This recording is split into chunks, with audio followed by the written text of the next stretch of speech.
মৌলা তোমার জমিনে থেকেছি সত্য, কিন্তু তোমার আদেশ পালন করতে আমি পারিনি। মৌলা আমি বান্দা এসেছি, আল্লাহ তুমি না রহমান, তুমি না গফফার, তুমি না সত্তার, তুমি না খালিক, তুমি না মালিক।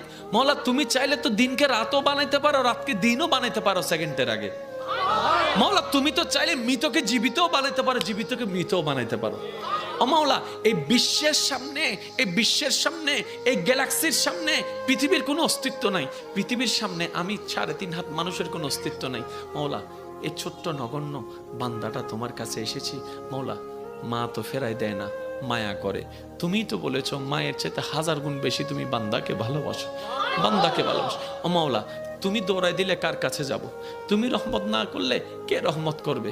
তুমি ফিরাই দিলে আমি কার কাছে যাব? ও মাওলা তুমি ছাড়া তো আমার কোনো উপায় নেই, তুমি ছাড়া তো আমার কোনো উপায় নেই। ও মাওলা এবার বান্দা চোখের পানি ফেলে ফেলে কান্না করতেই আছে।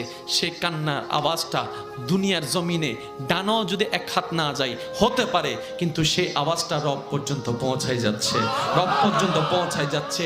যে চোখের পানিটা চোখ থেকে জোরে জোরে গালের মধ্যে শুকাই যাচ্ছে, যাই নামাজে বিলীন হয়ে যাচ্ছে।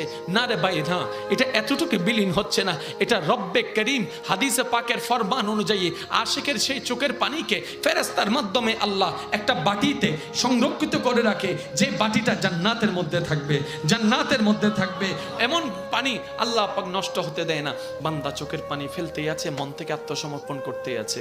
হঠাৎ রবের রহমত ডাক দিয়ে বলে, লা তাকনাতু মির রাহমাতিল্লাহ। এত টেনশন করস কেন? আমি রব আছি না?